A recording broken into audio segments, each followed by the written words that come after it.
Dun, dun, dun, dun, dun, dun, dun, dun, dun. I'll just intro the show with my hilarious singing quality voice and whatnot.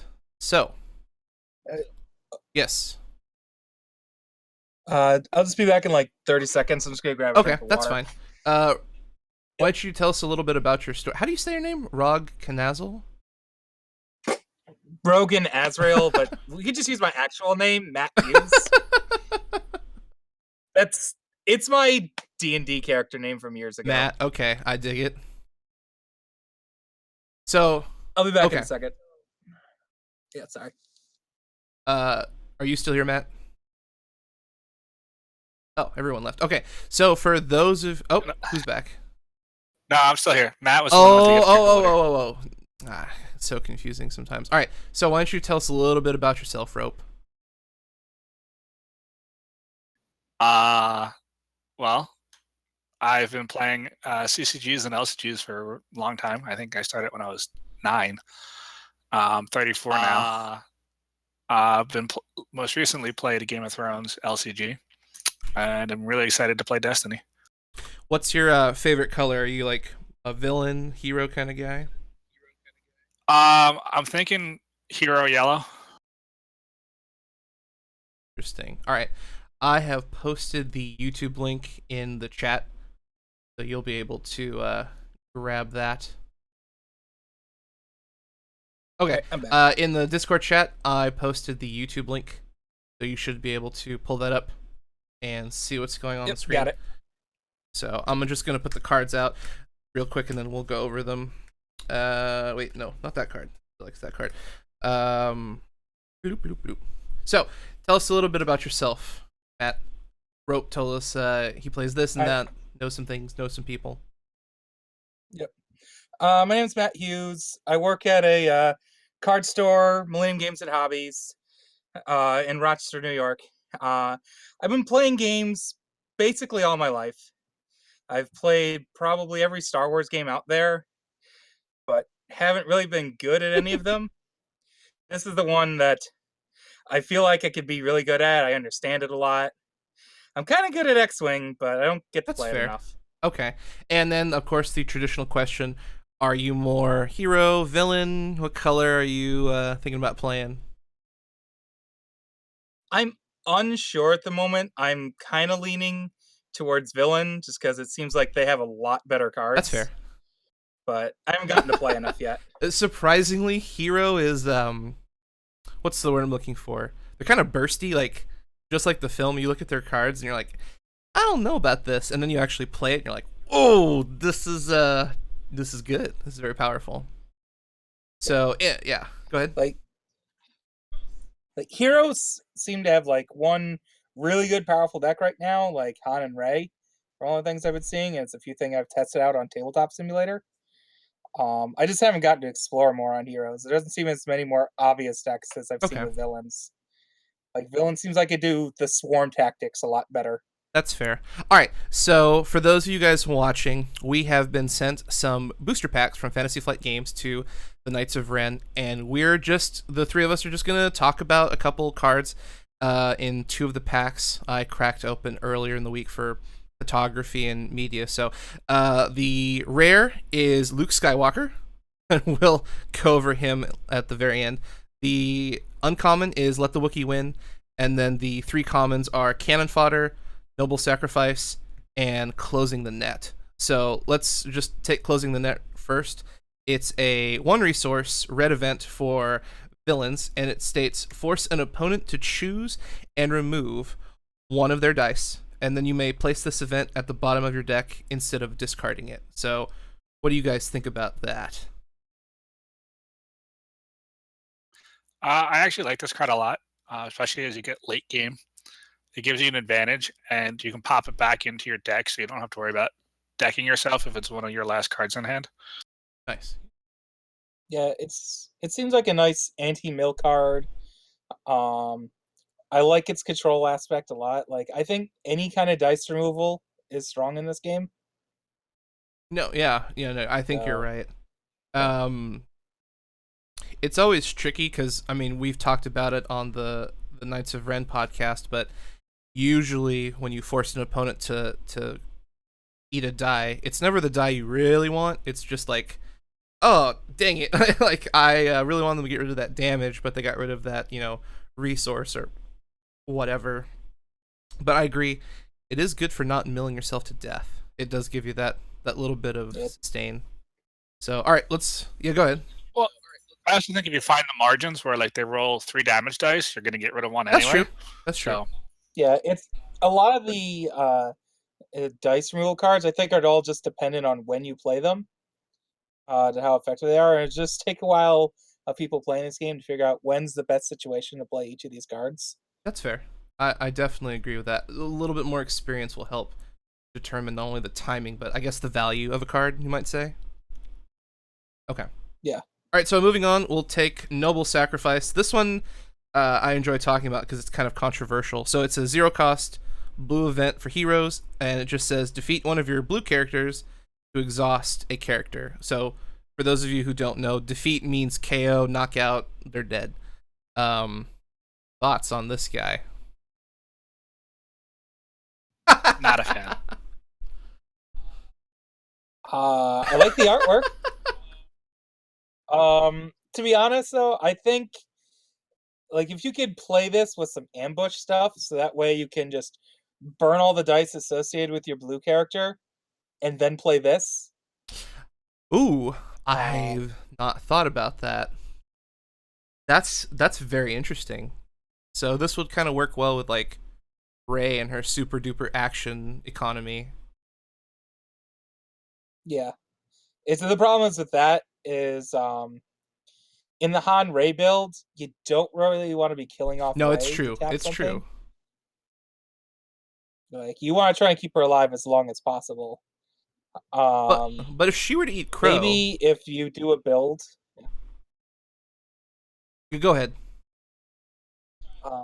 No, I'm just trying to think just how much ambush stuff you lose by not playing Han, and then just like putting in some Padawan. Yeah, I guess you could use Padawan this. to soak it if she had like 1 health left, because you're probably gonna have like a lightsaber on her, so you could roll her out. If she doesn't get killed, then you could kill her with this, and then the redeploy would trigger, so you get to re-roll lightsaber again on another character. I mean, you obviously you don't really want to kill your guy right off the bat, but it's still a strong effect, especially if you can get it off early game. Like, you've got 1 HP on a Padawan, somebody's got, a Darth Vader or like a big boss character loaded up on tech, and you just tap them out right off the bat. Yeah. But if they have Vader loaded up, what are the odds that he's not going to be exhausted? That is already a valid question. I mean, that's where it comes. If you get to go first in the turn, and Vader's gonna just like poop on you, you could just make the noble sacrifice to save your bacon. Yeah. I don't know. It just seems like such a small game. Like, I understand that this is kind of like the hero version of the red card, do 3 damage to remove 2 dice. But that one, at least you're controlling a little bit more what you're... and there's always an opportunity to play it because they're going to roll their dice, and you can see which 2 are going to hurt you the most. I agree with that. Yeah, the one thing that's nice about this card, and just within this game in general, is the ability to discard anything for rerolls. So any card in your deck is value. It allows you to play more niche cards like this without it diluting your deck too much. Very true. I also would like putting this deck in a more that's designed on controlling the battlefield, so that way you can take out their big guy more often.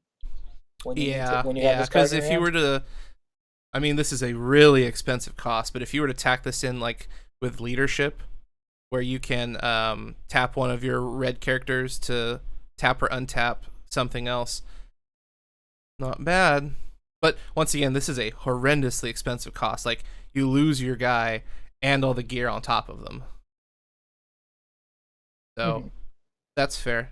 Here's a fun little card. Cannon Fodder. It's a 0-cost red villain event, and basically it's Guardian. It just says deal one of your non-unique characters damage equal to the value of an opponent's die showing melee or ranged damage. then remove that die. I feel this is worse than the blue counterpart version, Heroism, because within red and villains, you can already get Guardian by playing Phasma. True. Yep. Well, this just like reinforces the Guardian of Phasma's dead or something. I mean, it works because red's got the disposable non-uniques anyway. Yeah, like it's still good because it's dice. Again, it's dice removal. Yeah, it's another one of those. I need to play. It's one of those cards I want to play I'm with. probably gonna run 2 of these in like Stormtroopers, the 4 Stormtrooper deck, just because even though they don't have Guardian built in because they don't have Phasma, it's always super nice to be able to Guardian away, especially if someone rolls like a low base damage die and then a bunch of modified sides. You just Guardian away like 1 or 2 damage, and now they're like they're out of options, so they have to pitch cards and re-roll stuff.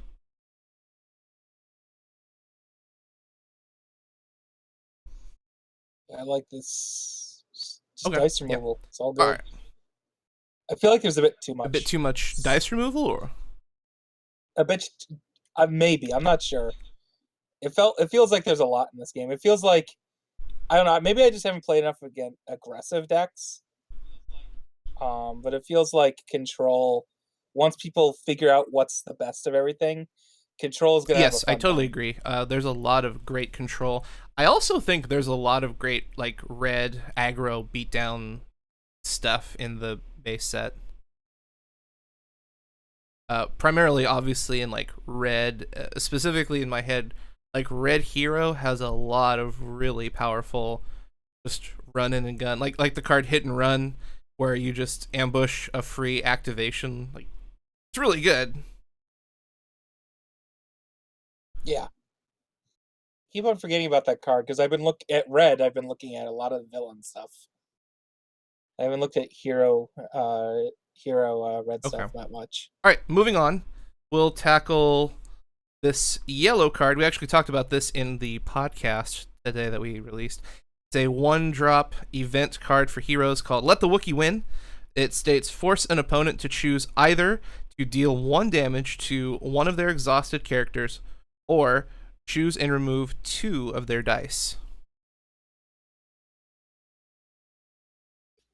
I really liked this card when I first saw it, and then I read the FAQ entry, and now it's just mediocre. If you haven't read the FAQ entry, basically the ruling for Let the Wookiee Win is if you play this card, your opponent can choose one of the 2 options, even if it doesn't affect them. So if they have no dice on the field, they could just say, okay, I choose and lose 2 dice, nothing happens. Or if one of, they don't have any tapped characters, they could just say, I'll deal 2 damage to a tapped character, and basically the card fizzles by its own rule. So it is, I will say, I've had it played against me poorly and well, and at the right time, really does hurt. Late game, when your characters are low on health, and you roll out some heavy damage, like Finn was a great example. You roll Finn with a gun and a lightsaber, and all of a sudden he's got lots of damage on the field.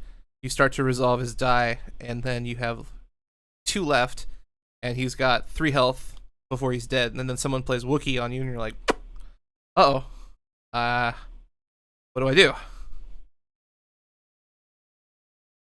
Yeah, I mean, like most decent cards, you find the margins and it gets better, but it was a lot better when you could control the action. So, I mean, I guess that's why it's only 1 cost, but so it's marginally a good card. Yeah, I agree.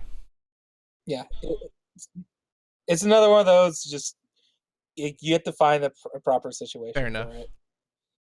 And with more time, we'll see how often that situation actually I agree. comes out. I think you're totally right. So, all right, the big boss card is Luke Skywalker himself. This is a legendary card. He has got 12 health. His point cost is 15 for 1 die and 20 points for 2 die. And his die faces are 2 melee damage, 3 melee damage, 1 focus, 1 shield, 1 resource, a blank, and his special effect states after you activate this character, draw a card. So I'd love to hear what you guys think about Mr. Skywalker himself. I wish he had 2 focus just to mirror Vader's 2 disrupt. It's a little tiny thing that bothers me. That's fair. That would be crazy though, having a 2 focus on top of all of the other. Yeah, that would actually be really good. Yeah. Yeah. I think his draw card is underrated. I mean, obviously, because everybody's like, well, you don't need draw as much because you draw back up to 5, but there's not a lot of in round draw. So if you need that one extra card, or if you get hit with a nasty discard and you want to reroll, that extra card could come in handy a lot more than people think. Yeah. I think people undervalue it a lot. I've played the other card game that I played for the past 10 years, Universal Fighting System. You drew up to a hand size every single turn in that as well. And card draw was still insanely Interesting. good in that game. It- So, yeah. We found that it doesn't really matter. You're still having more cards over your opponent. Doesn't matter even if you draw so many cards at a time. Yeah, card advantage is still card Still advantage. Even though in this system it is a slow time clock where you'll mill yourself out. But I mean, having an extra card, it's an extra card. It's good. You just got to make sure to take advantage of the fact that, hey, I'm going to mill myself a little bit faster. Question would be, what do you think Luke pairs well with? We've seen all the characters announced. Like, what's your personal favorite team? I've seen Rey and Luke. I think that's a really strong, aggressive deck that I'm going to be testing out here once all of the booster boxes come in and we crack our packs. But thoughts? The double Rey and Luke is a thing I like. I like how in this game, where it feels like just building off of themes in this game actually works. Where in other games like Magic, if you build into a theme of a set, it's usually pretty bad. So running those two together, I feel like will be very strong. I haven't looked at many other combinations yet. I was thinking of hired gun just to get him some yellow cards because I think it really shine there. You get the control resource generation, and you can push a lot of the attachments on him and really make him strong. Yeah, I never thought about that. Okay, all right. So we're done with pack 1. Let's take a look at what pack 2 gave us. So the rare was General Veers, who I'm really excited to talk about with you guys. We've got Infamous and Predictable, Defensive Stance, and Defensive Position. So we'll start off here with Defensive Position. This is a 1-drop hero red event. It states, play only if you control the battlefield. Remove all of an opponent's dice showing a value of 2 or higher.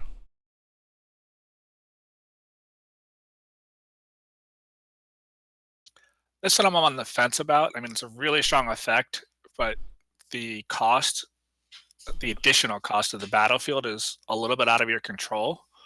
So I feel it's going to be pitched a lot. For me, this seems like it's a metagame card. We have to see like what kind of numbers and stuff people are running. Like if a lot of people are heavy on getting lots and lots of +2s, or if there's decks that don't really care about taking the battlefield as much. Like I feel like there's going to be a deck that aggressively tries to take the battlefield for benefits with stuff like this, Outpost, and all the other battlefield type cards. So let's just start putting it together and how strong it is. But then it's a 2-turn investment that if you don't, either you have in the hand, you're giving up the rest of that turn for your next turn, or you're hoping to draw it. So I think the cost is just a little too high until they come out with a battlefield that's you have to claim all the time. How do I put this? This has a very inverse effect from Electroshock, which states, spot a yellow character and then remove a die with 2 or less. And we did some math, and that's approximately 90% of the die faces are hit by Electroshock because, specials are 0. So the inverse of this is 2 and higher, we haven't done the math on that, but it's obviously not going to hit nearly as many dice. However, it does remove all of them as opposed to electroshock removes one. But I don't know. I feel like sometimes you're not going to get a lot of bang out of this card unless your opponent just rolls really well. But I don't know if you really want to be in that position where your opponent has so many dice on the field that are 2 or higher that you would need this card to get out of a sticky situation.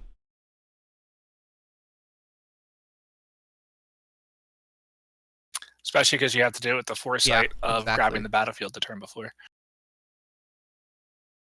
Like, in my mind, these decks that involve about claiming the battlefield are, again, just more of those ambush decks where they just try to resolve all their dice as much as possible. And you just sit there and you don't have to immediately claim, but you resolve everything you can, and then just keep on passing and ready to play and be ready to play some of your control stuff. But you resolve your dice really quickly, so that way you can claim that as soon as possible. Yeah, that's fair. All right, so let's take a look at one of my favorite blue hero cards. This is Defensive Stance. It costs 1 resource. It's a hero blue event that just says, give a character 2 shields. Real easy, real simple. I like it a lot. I love this card because I like the idea of killing people with riposte. So this just gives me fuel for riposte. So good. Isn't that, what is it? It's like 1 resource and then you deal damage equal to the number of shields you eat with that card, or you basically turn shields into damage. Oh, really? Oh, I think it's 0 cost. It's even better. Yeah. Yeah, this is a 2 thumbs up would play again card. Gives it 9 out of 10 would play. This also works really well with obviously Qui-Gon Jinn since it procs his effect. And something we've kind of noticed, a lot of cards have art on them with characters that are in the game. So, for example, this has a picture of Qui-Gon Jinn, and it seems, at least on the surface, that these cards are meant to be comboed with the character that's in the art. So Qui-Gon uses shields to deal damage, and he makes shields a lot for himself, so this card naturally pairs super well with him. So it's an interesting thing. We don't know if FFG did that on purpose or if it's just a huge coincidence, but I think it's really interesting that you could visually look at this card and make a determination that I should probably play him with Qui-Gon Jinn just to get it started. Yeah, I'm pretty sure they did it on purpose. I mean, Jabba and Crime Lord. Yeah. It almost, when you say that, it almost makes me think of like some of the cards that they have artwork for characters that aren't in the set at all. Makes me wonder if like there's No Mercy, the one where you could discard cards from your hand to increase the numbers on when you resolve a damage die. I wonder if when we get Asajj Ventress, who I think is on the card, if she'll get a benefit for you discarding that's stuff. That's a good thought. I agree. Interesting. So we'll see what happens. But moving along, we have a 0 cost yellow neutral event called Unpredictable, and it has Ambush, which states you can take 1 additional action after you play this card, and the card effect just says reroll a die, yours or your opponent's.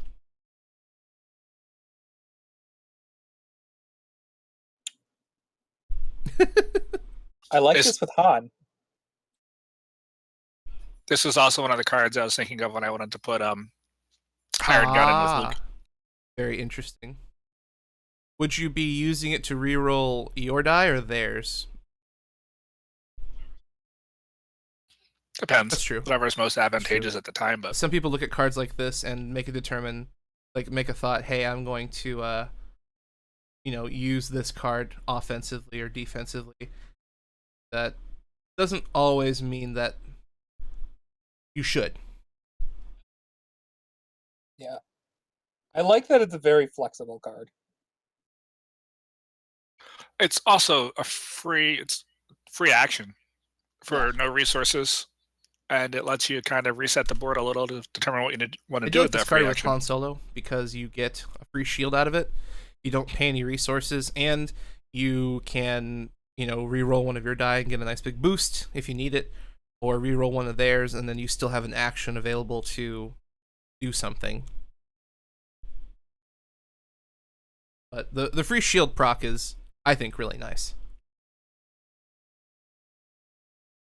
Oh, I mean, it's an auto include pretty much in Han decks, but I think it's a really strong card. That's even fair. outside of that. All right, let's move on to the uncommon. This is a super duper favorite of mine right now. It's called Infamous.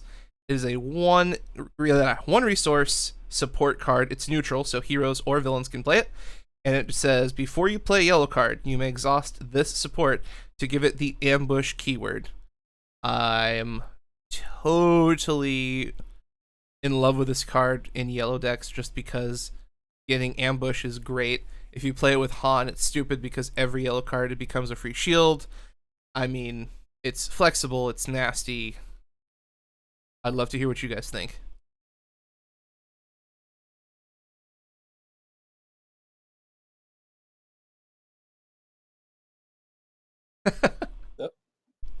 I guess I'll go first. I like Ambush a lot. It's another one of those cards for the Han Ray deck. It's gonna make that, like, I just think that deck's really good. Everything I've seen about it. But giving all of your stuff ambush, I don't know. I haven't formulated my thoughts on this card enough yet, because I haven't gotten to actually play with it. I just know that I like the ambush keyword a lot. It was one of these. This was the card that made me prompt the question of, can a card get ambushed twice? Right. Which it cannot. I found out very quickly. Because, yeah, just like, but giving any card ambush, especially if you can give like yellow upgrades to put on the Ray, anything that views her ability of being able to take 2 actions after you playing a card, and then so you could just activate and resolve a bunch of dice. That's where it's gonna be really strong. Yeah, I like it a lot in Han decks, obviously, Ray decks. I really, really like it outside of those decks where you're running yellow, especially when you're running like Diplomatic Immunity or Second Chance, because now it makes them really undercost it, throwing ambush on those guys. I've seen really, really strong combo plays with this, especially with removal. So obviously, I love Electroshock a lot, but giving that card ambush is really nasty because, tap this card, Electroshock, pull a die out. Next, you still have an action, so you do something else you want. But just the effect of giving dice removal, flash in Magic terms, just here's a free card, really, really, really good. And like you said about the equipment, that's even worse because that turns so many things like the DL44 Heavy Blaster with ambush. Okay, put it on Ray. You have 2 actions. Roll and shoot, I guess. Well, actually, the blaster has ambush on it already, I think. Yeah. But still, yeah. There's so many things you can do with this card. It's just like, putting on a thermal detonator, even worse, blowing them up immediately. Yes, I've actually seen someone play Crime Lord with this and do the combo where they get Crime Lord out for free. Well, they upgrade Crime Lord. So they do an overwrite, and then they roll the die, and you're like looking at a special. If you don't have die removal, you're in a lot of trouble. So, I'm still trying to decide: is Crime Lord amazing or trash? I think it's amazing. I pulled one and I got it off, and the ability to... Okay, so I was going to bring this up with this card, but Crime Lord is very similar. Just the existence of this card sitting on the field, untapped, unused, and you have a handful of 5 cards, it's really scary because you are sitting on something you can do and your opponent can't respond. And Crime Lord, with all these tricks, ace in the hole and things like that, it's similar, significantly slower, of course. But if you roll a Crime Lord and you get that special, someone is going to start sweating really bad, because if you've got 5 credits to just, assassinate one of their guys at full health, that's devastating.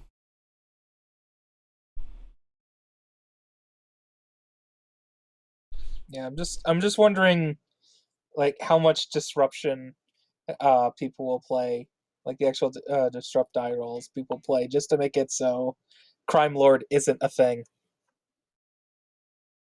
I think Yellow has enough resource generation that they're not really going to be too worried about it, or they're going to be able to bounce back from And it if quick you're enough.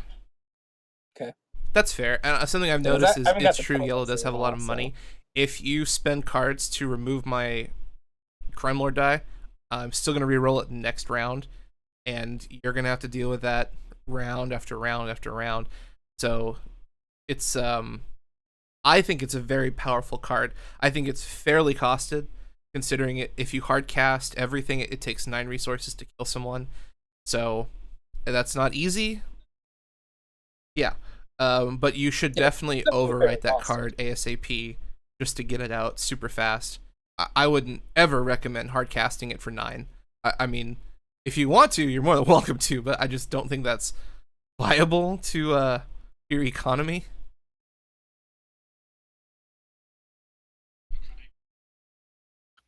Also, if they're able to slip Yeah, a cunning actually, in, I'm now gonna you have two run a dead Jabba characters. Crime Lord deck. I'm gonna run 2 Cunnings and 2 Crime Lords,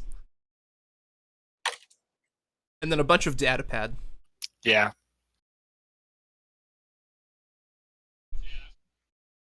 You guys are Yeah, making me, that's the noise his opponents are going to make too. yeah, you guys are making me go and raise the price on that card. Wait, hold. for- Yeah. How Well, much are you tell me asking what for the link Crime is Lord? first, and then I'll buy it before you raise it. It's for our local store, and I still have to discuss it with the owner, but I don't know. We're still trying to figure out Okay, prices, so but it's then not going to be we online. can't really buy It's it. just for Can you local talk at our about the store, price, or that's off the table? Oh, nuts. Well, fair not yet. enough. I'm We should basically both get a Yeah, we royalty hyped up on Crime Lord. We raising get a price. 5% finder's fee. You might just put it back down. I don't know. I just mean, get to make this suggestions. isn't a meta show for anyone who's listening. This is just kind of a fun, hangout. But if I were to pay for Crime Lord, I would say 5 to 7 is probably what I would pay for that card, like tops, mint condition. Now that's just me personally. Right. That's 100% opinion. But if someone were to be like, give me an offer, I'd say 5, 7. I would probably trade it around 7 to 8. I think it gets better value out of trading, but I'm not going to pay more than $5 or $6 if I don't have to, just because it is extremely combo heavy. Like, that card, you cannot just throw it in a deck and it works. Like, you've got to build an entire stratagem around it, especially with resource. You got to build resource gain, all kinds of things to make that card work. It's not like, oh, here's Vader, throw him in a deck and he's really good without much help at all.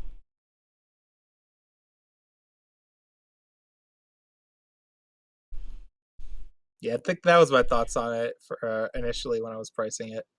Is like, if you're building this card, maybe just one deck 2, but in. yeah, it's probably like Jabba Django or Jabba something that makes money. Yeah.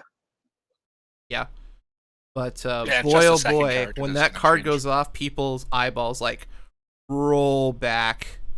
Like, people look at you and they're like, wait, let me read that card. And you're like, yeah, 5 resources. That Vader, 13 health, he's gone. Qui-Gon Jinn with 3 shields, full health. Yeah, he's dead. What? Like, it's super fun. But we actually are talking about a card that we don't have on the table. No. Yeah, that's fair. That's fair. I have. Well, it is an I can't be infamous mad card, at you so for that. it kind of plays in. I actually did pull it in one of the FFG packs, so thank you very much, Fantasy Flight Games, for being super awesome to your community. by the way. We really do appreciate it. So, all right, last card. This is a funky character, but I enjoy him. So this is General Veers, the field commander. He has 9 HP. His single die cost is 11. His elite die is 14. He has a 1 range damage, 2 range damage, plus 2 range damage modified side, 1 shield, 1 resource, a blank, and his action states, action, remove this die to turn one of your support die to any side.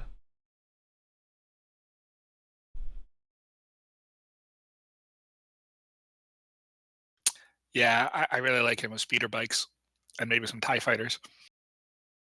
Yeah, like he's definitely, if you're running any vehicles, he becomes really good. I like him in the fact that he's a character that has 3 damage sides. Really, which yeah. I didn't notice. He's until 50% damage. Yeah. Like that's one of the things I think is big. I think any character that has half of his sides have a good chance to become damaged. Something fun about him is if you run good. him elite, he can proc himself to get 4 damage for free. Like you can get the base damage and then the +2 mod, or 2 and 2 base damage. He's deceptive because people look at him and go, hey, 9 HP, he probably doesn't do much, whatever. And then wham, you're looking at a quick 4 damage. Or if you roll poorly, it's even better, because I've seen people where he rolls blanks and people are like, all right, I'm not even gonna mess with them. Like they don't even use any dice removal or whatever. And then he procs his action, and with speeder bike, cool. Flip that to special, blow up one of your die, take another action, and he's people start to realize he's very dangerous.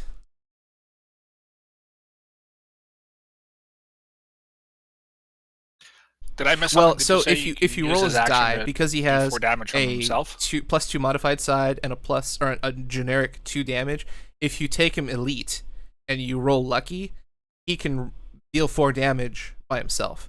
And people don't necessarily look at that.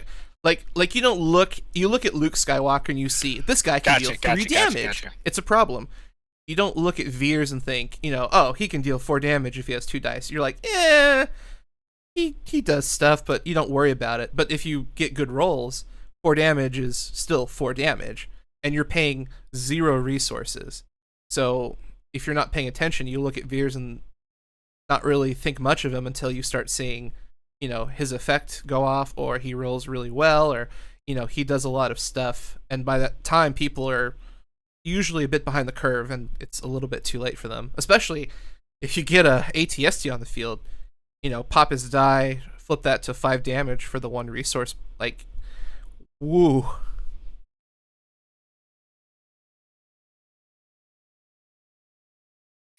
Yeah, I hadn't thought about that, but he's still scary when he climbs out of the ATST. Yeah. Like the 3 damage sides thing makes me almost think he's playable enough even without his action. Almost. I mean, the action's really good. Well, he's a little overcosted without his action due to his health, but the action and the health and the cost all work with the action. So as we wrap up this pack, really who would you pair Veers with if you were to build a deck using him and somebody else?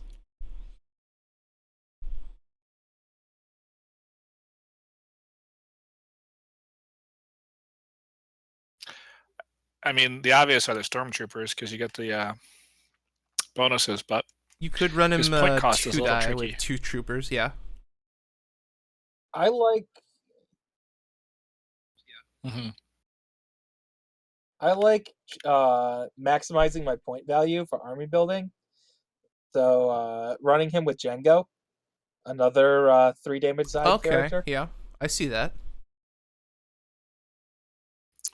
A friend of mine actually, at the pre-release ran 1 Veers, 1 Phasma, 1 Stormtrooper, totally red deck. Really nasty. Especially, he got lucky and had double TIE Fighter, double ATST, and he had 1 speeder bike scout. Not fun. It was really, really punchy. And especially with Phasma allowing you to Guardian away damage to keep him alive. it was good. I mean, obviously it was a very limited card pool. We only had like 12 packs, but still it was strong. So I think like mono red he can do very very well in that deck and that style.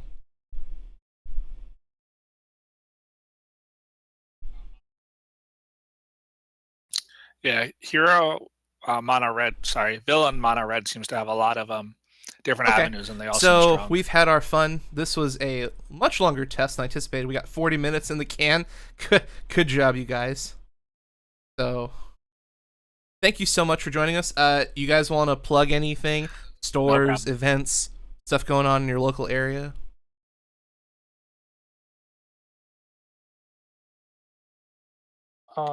Largely, this if there's anyone listening to this that's near Rochester, New York, we're going to be having a very active community at Millennium Games and Hobbies.